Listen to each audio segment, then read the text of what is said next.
परेशान कुन भी है और मुझे समझ नहीं आ रहा कि इस पे मैं किससे बात करके क्या तवक्को करूं। ब्लूमबर्ग ये रिपोर्ट कर रहा है, लेकिन ब्लूमबर्ग के रिपोर्ट करते ही उसके बाद रॉयटर्स और पूरी दुनिया का मीडिया, इंटरनेशनल मीडिया और इंडियन मीडिया अब इसको रिपोर्ट कर रहा है। और हुआ कुछ यूं है कि Apple doubles iPhone production in India, diversifying from China. अच्छा, आईटी में पढ़ने वाले बच्चे हैं गाइस, अभी हम आईक्यू लेवल चेक करेंगे। आईटी में पढ़ने वाले बच्चों को क्या आपको पता है साइबर सिटी किसे कहते हैं? No sir, I don't. आपको पता है? नो। साइबर सिटी उसे कहते हैं जहाँ पे सिक्योरिटी हो बहुत हाई। क्या गुंडा बनेगा रे तू? इस मुश्किलों से जान छूटेगी या ये सफर अभी ऐसे ही आगे चलेगा? जायंट टेक उसने अपना बिजनेस इंडिया में डबल कर दिया आईफोन की प्रोडक्शन का, और इससे ये लगता है कि अगले चंद साल के अंदर भी इंडिया तो ले बैठेगा। इंडिया ले बैठेगा, मैं आपको बता रही हूँ। ये जितने बाकी ये है ना कंट्रीज और ये जो ये है बाकी सबकी production. Do you feel that we are challenge right now in terms of our foreign policy? हमने अपने आप को रीइन्वेंट नहीं किया। तुम्हें पता साइबर सिटी क्या होती है? नहीं, साइबर सिटी नहीं।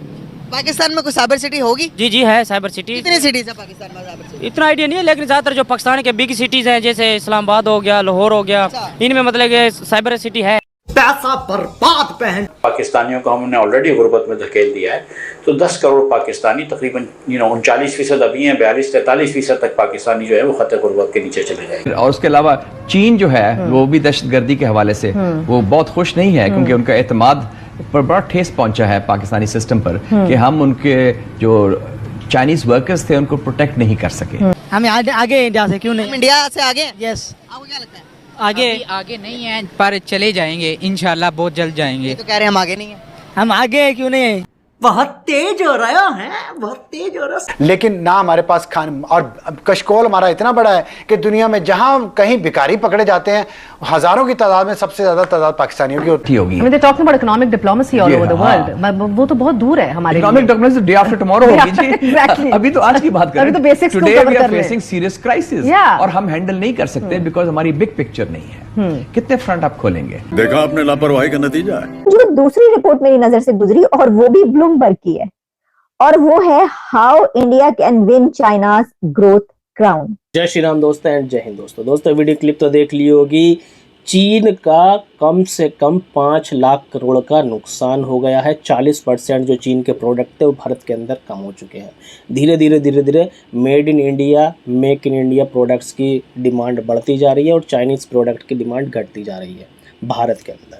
और भारत बहुत तेज़ी से ग्रो कर रहा है, जिसकी वजह से पाकिस्तान को 5 लाख करोड़ का नुकसान हो गया है। अब चाइना जो है इस बारे में तो जानता है कि भारत बहुत बड़ी मार्केट है, फिर भी वो अपने पैर जमाने के लिए बहुत ज़्यादा कोशिश कर रहा है।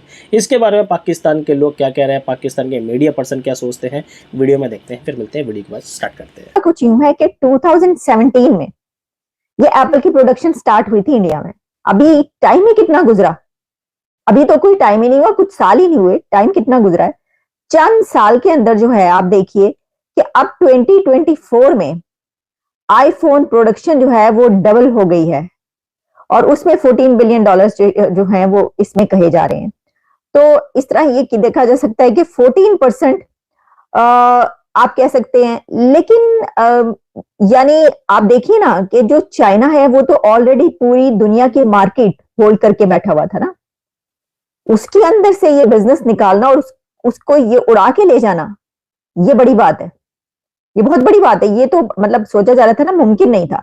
हर चीज के उस पे जो है वो चाइना को ही देखा जाता था ना, उसी को समझा जाता था कि भाई हर चीज वहां पे बनती है। उसने अपने आप को, चाइना ने इतना बड़ा एक जाइंट बना लिया, वो ये भी बात नहीं। उसने, वो अलग बात है कि उसकी जो चीज होती है वो चीप होती है, उसमें भी यानी लो कॉस्ट होती है, लो प्राइस होती है, आप इजीली उसको खरीद सकते हैं और इजीली इस्तेमाल करके आप फेंक भी सकते हैं। लेकिन यही वजह है कि उसने पूरी दुनिया का जो मार्केट है उसको घेर लिया और उसको जो है उसने विन किया। लेकिन फिर इंडिया को हमने देखा कि कुछ ही साल हुए हैं, अभी चंद साल के अंदर इंडिया ने चाइना से बिजनेस जो है वो खींचना शुरू कर दिया, और अब जो है उसको उसके ऊपर रिपोर्ट्स आ रही हैं कि ये हुआ है। तो जनाब ये बड़ी बात है कि आप जो है ये अब जो जाइंट टेक है, ठीक है जी, ये जो है एप्पल, अमेरिकन जाइंट टेक, उसने अपना बिजनेस इंडिया में डबल कर दिया आईफोन की प्रोडक्शन का, और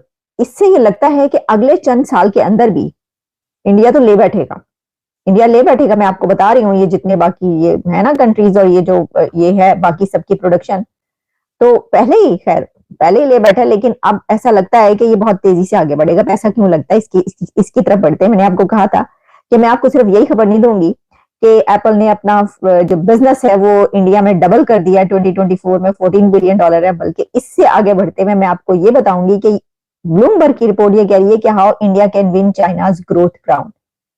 ये कोई आसान नहीं है। अगर आप ये समझते हैं कि ये बड़ा आसान है कि चाइना का जो ग्रोथ क्राउन है वो इंडिया पहन सकता है और इंडिया के लिए बड़ा आसान है, इसमें इंटरेस्टिंग फैक्टर्स कुछ बहुत, हम इसके ऊपर बड़ी बात कर सकते हैं, बड़ी लंबी रिपोर्ट है, लेकिन मैं आपको अगर इसमें से सिर्फ चंद पॉइंट्स बताऊं तो शायद आपको भी जो है इसके हवाले से कुछ जो है वो इंटरेस्टिंग लगे। एक तो ये कि आप ये देखिए कि अभी जब हम वर्ल्ड इकोनॉमी को देखते हैं तो वर्ल्ड इकोनॉमी ग्रोथ कंट्रीब्यूटर जो हैं, world economy growth contributor countries in 2023 जब हम देखते हैं तो उसमें 31% चाइना वर्ल्ड इकोनॉमी की ग्रोथ में अपना कंट्रीब्यूशन दे रहा है, 31%। और उसके बाद कौन सा कंट्री है? इंडिया, 17.5%। अगर चाइना 31% दे रहा है तो इंडिया उसके मुकाबले में 17.5% दे रहा है इस वक्त। दुनिया की इकोनॉमी की ग्रोथ में ये कंट्रीब्यूशन है इंडिया की। और अगर हम टोटल देखें रेस्ट ऑफ द वर्ल्ड मिलाकर कितना दे रहा है तो वो 39.5% है, कि rest of the world countries जो हैं सारे मिलकर वो 39.5% ग्रोथ जो है वो दुनिया की कंट्रीब्यूशन में जो है वो अपना हिस्सा डाल रहे हैं। अच्छा, अब जब हम इससे आगे बढ़े तो अगर हम ये देखें कि क्या इसमें फर्क आ सकता है, या अगर इसमें फर्क आएगा तो कैसे आएगा, यानी अगर चाइना 31% है और इंडिया जो है वो 17% है तो इसमें इंडिया आगे कैसे बढ़ सकता है?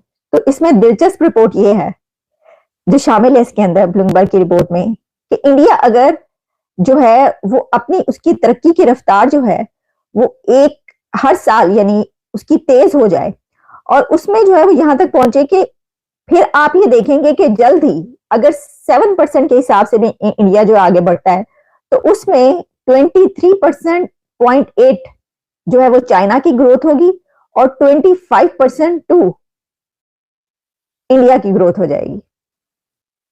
यानी इतने से फर्क के साथ भी जो है वो आप देखेंगे कि जो चाइना है वो 23 पे रह गया और इंडिया 25 पे आ गया, और बाकी जो रेस्ट ऑफ द वर्ल्ड है वो 43.3% पर जो है वो करेगी, कंट्रीब्यूट करेगी मिलकर। अब ये मैंने आपको बताया है कि अगर इंडिया की जो स्पीड है वो इतनी थोड़ी सी ज्यादा हो जाती है तो उसके बाद फिर ये होगा। अब इसमें कुछ फैक्टर्स हैं, आप याद रखिएगा। इसमें क्या फैक्टर्स हैं वो मैं आपको बताती हूँ। फैक्टर्स ये हैं कि चाइना और इंडिया का जब हम देखते हैं, मुकाबला करते हैं, तो उसमें बहुत सारी चीजें ऐसी हैं जिसमें जो चाइना है वो भी इतना आगे है कि इंडिया को उसको कम्पीट करना है। मसलन एक तो इंफ्रास्ट्रक्चर जो है वो चाइना ने बहुत तेजी से बनाया है और उस तक पहुंचने के लिए जो सिटीज हैं उनको इंडिया को ज्यादा करना पड़ेगा। ठीक है ना, अभी भी जो आप कह सकते हैं एग्रीकल्चर है और उससे रिलेटेड जितने भी वहां पर फैक्टर्स हैं वो सब इंडिया में अभी भी ज्यादा हैं, जबकि चाइना जो है वो उनको शहरों की तरफ ले आया है। चाइना वहां से निकलकर, खेतों से निकलकर एग्रीकल्चर को उसने अब, यानी ये कि उसके सिटीज भी ज्यादा हैं और जो अर्बन उसमें तरक्की है वो ज्यादा होती है। अभी इसमें इंडिया को आ गया। चाइना की जो खवातीन है, वुमेन एम्पावरमेंट है या वुमेन वर्क फोर्स है, वो इंडिया से ज्यादा है और इंडिया को अपनी वुमेन वर्क फोर्स बढ़ाना है। चाइना और इंडिया के बीच एक बड़ा फर्क ये जिसमें कि इंडिया को मार्जिन है कि चाइना की आबादी जो है वो है ओल्ड एज पॉपुलेशन। इंडिया दुनिया का वो वाहिद कंट्री है कि जहां पर उसकी जो पॉपुलेशन है वो 60% जो है वो तमाम पॉपुलेशन है जो कि 35 इयर्स बिलो है, नौजवान। तो कहा यह जाता है, यानी रिपोर्ट में ये बताया गया है कि कोई भी कंट्री दुनिया का जहां पर उसकी पॉपुलेशन ऐसी बन जाए कि एक तो इतनी बड़ी आबादी हो, दुनिया की सबसे बड़ी आबादी बन जाए और उसमें उसकी जो यूथ हो वो उसका 50% से ज्यादा उसकी तादाद हो और वो अपना किरदार अदा कर रही हो, रोल प्ले कर रही हो, तो फिर ऐसा हो नहीं सकता कि उस कंट्री को कोई आगे बढ़ने से रोक सके। इस वजह से ये कहा जा रहा है कि इंडिया बहुत जल्दी जो है चाइना को क्रॉस करके आगे निकल जाएगा। कि अगर उसने ये जितने मैन्युफैक्चरर्स बताए हैं आपको, अगर वो इन फैक्टर्स में आगे निकल गया और इन पे जो है उसने और आप देखें कितनी तेजी से वो कर रहे हैं, वो बहुत तेजी से कर रहे हैं ना। यानी अब आप देखिए ना कि हर चीज में कैसे आगे बढ़े उन्होंने। तो मैंने आपको पहले भी कई बात बताया है कि वो कितनी उन्होंने जो अपना वो बना रखा है, मैपिंग जो कर रखी है, उसके अंदर तो वो कुछ ईयर से मैं पता नहीं कहां पर पहुंच जाएंगे। दोस्तों वीडियो के ख़त्म और आप लोगों ने वीडियो देख ली होगी। पाकिस्तान के अंदर कितनी ज़्यादा टेंशन चल रही है भारत को लेकर के। भारत की इकोनॉमी जिस तरह से बूस्ट हो रही है, उस चचा ने एकदम सही बोला। 1 साल के अंदर जर्मनी और जापान दोनों को पछाड़ने वाला है भारत। क्यों? क्योंकि भारत सिर्फ 1 ट्रिलियन दूर है बस, और 1 ट्रिलियन 1 साल में अंदर कर लेंगे और इकोनॉमी बूस्ट हो जाएगी, तीसरे नंबर पर आराम से बन जाएगी। 2025 से लेकर 27 तक सीधे तीसरे नंबर पर, और ये बहुत अच्छे से पूरी दुनिया जानती है। और इसका रीज़न है हमारी मेहनत, और इसका एक रीज़न और है चाइना के प्रोडक्ट्स का बॉयकॉट करना। चाइना के अंदर जितनी भी इंडस्ट्री लग रही थी दुनिया भर से, वो एक एक करके हटती जा रही हैं और भारत के अंदर अपने प्लांट लगाती जा रही हैं, जिसकी वजह से भारत का इकोनॉमी बूस्ट हो रहा है, इन्वेस्टमेंट मिल रही है। और जो जेफ बेजोस जो है, जो अमेज़ॉन के मालिक हैं, को फाउंडर हैं, उनका तो सीधा ही कहना था 21 century is a Indian century. इसका मतलब है ये जो शताब्दी है ये भारत की शताब्दी है, इसे कोई नहीं रोक सकता। फ्रेंड्स आप लोगों को क्या लगे, मतलब फ्रेंड्स आप लोगों को वीडियो कैसी लगी प्लीज़ कमेंट सेक्शन में ज़रूर बताना है, और पसंद आए तो यार लाइक शेयर जरूर कर देना, चैनल को सब्सक्राइब कर लेना। नेक्स्ट वीडियो मिलेंगे, तब तक के लिए जय हिंद जय भारत।